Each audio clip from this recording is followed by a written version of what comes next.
honesty, whether the playoffs hopes are alive or not, I'm just chuffed how we've come here and performed against a good team, a tough team, on a small pitch, a tight pitch that normally doesn't give up much points, and to play so well and comprehensively beat a good Dewsbury side, absolutely delighted.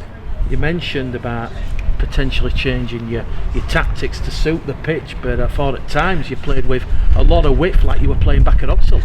Yeah, no, we did alter what we were doing, but and it obviously worked because we've scored 34 points and some good tries, but the players executed it really well. I thought they were very smart in lots of the decision making, and very, very happy with what I've seen. We got a bit scruffy at the end. I mean, when Dewsbury went down to 11 men, I thought it affected us more than them, and we overplayed them and made errors and gave penalties away, and so we didn't finish that well. But in all honesty, I've just told the players, if somebody had said to me, you'll come here, you'll win by 24 clear points, I'd have shook the hand, bit the hand off and gone home. Your thoughts on that defence, especially in the first half? Oh, it was very good. I mean, playing into this wind was very good indeed, and we executed what we wanted to do that first 40 minutes really well, and I think we executed the 20-25 minutes after half time really well. But as I say, it got a bit scruffy towards the end, but I'd certainly settle for 34-10 here. In terms of that second half, John, it got a little bit scrappy. There was an incident which saw Michael Noel sent off for a late shot on Jordan Lilly. Yeah, well, I think it's what the NRL are doing it, and I think the RFL are following suit, because your pivotal players, obviously creative players, and I think they're clamping down on these late challenges. And obviously when you pass the ball you relax, and if you get whacked it can create whiplash or whatever, but the referee saw it. I didn't have a particularly good view of it, so it's a bit like Arsene Wenger, isn't it, that? So I didn't have a particularly good view of it, but he decided sending off was what was called for, so who am I to question him? And there were 3 occasions in that second half where Paul Sykes judged this win perfectly and they got the ball back. John, was that a bit of a downer?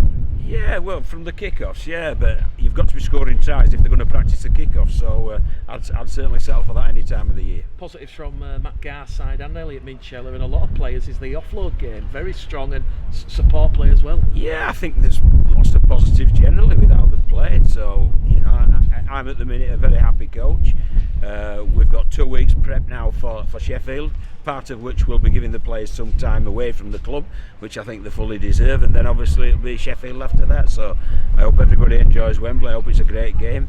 Good luck to Sheffield in the 1895 Cup, and for obvious reasons, and then we'll be back and we'll be trying to beat them the week after. Any injuries to report, John? Well, what Matt does, the physio, he always checks on every player immediately afterwards, and then he'll check at them last thing at night and then first thing tomorrow morning, because people stiffen up, they ache and pain, and it can appear to be just an ache or a pain initially, but then it can be an injury. So, but at the minute we're okay, we're travelling well, and we're hopeful that Rowan Mills will be back early September as well, and if he comes back with virtually got a clean bill of health, which is a credit to the medical staff at this time of year. Mikey Wood failed a late fitness test, I believe. He did yesterday, yes. He rolled his ankle on Thursday.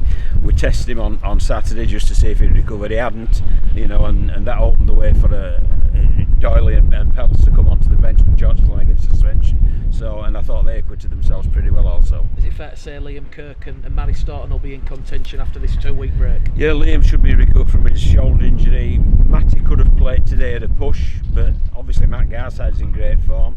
Connor Farrell's been Mr. Consistency, and we've got Jake Webster coming off the bench and playing the second row as well, so he wasn't called for, so he could have played at a push, but he'll certainly be ready in a couple of weeks' time. And it's going to be an emotional game at Odsal, I think, yeah, that's right. I think you bang on, Mick. I mean, it's going to be the last game for the minute for a couple of years, so yes, it will be emotional. I'd love all the fans to come down there and send the players off who have done a sterling job this year, send them off in style. And John, just finally, what do you think the Bulls supporters have got out of today's game, experience the Tetley Stadium, if it's their first visit? Yeah, it's a good stadium, isn't it? It's a good little stadium. Could do with a windbreak behind the post, but yeah, it's a good stadium, and it's a tidy little stadium. It creates a great atmosphere when the fans are on top of the players as well, and you've just got to adapt. Should we be playing here next year, we'll relish playing here, and hopefully we can make this a fortress, just like we've made Odsal a fortress this season. Yeah, that was John, what's the players' sort of reaction been to this week's news, and the club are going to be playing elsewhere next season? The players are great. The players are fantastic. I'll tell you, I sat them down, and part of their team meeting yesterday was, do you care for each other? Because don't worry about where we're playing or anything like that, just do you care for each other within the group? And I think they came out there in the first 65 minutes will demonstrate exactly they do care for each other, they are a tight-knit group, and they came out here and played some good rugby. Obviously the club looked into potentially looking at staying in the city, potentially in a Portsmouth stadium. Do you think that some fans will be put off by having to sort of leave the city? I honestly don't know. I know Sheffield's played at Doncaster, and they played at Wakefield, so it isn't the first time it's happened to a club. And if circumstances dictate that's got to happen, that's got to happen. All we can do is get on with preparing and playing rugby as best as we possibly can. And I think it's demonstrated today, despite the off-field disruptions this week. I think the players have demonstrated that in bucket loads today. Do you think that the majority of Bulls fans will come here next season? I would like to think so, yeah, because it's their club. It might not be playing out of Oxford, but it's the fans' club. I always feel owners or coaches or players, you're just custodian of that position for a certain amount of time, and you need to leave it in a better position than it was when you joined. That's certainly my aim, that when I leave Bradford Bulls, the performance department will be in a better state than it was when I joined. And I believe that the owners and the directors, they'll want to leave the club in a better state than when they joined. And if it's part of that journey, this is part of that journey, we've got to embrace it.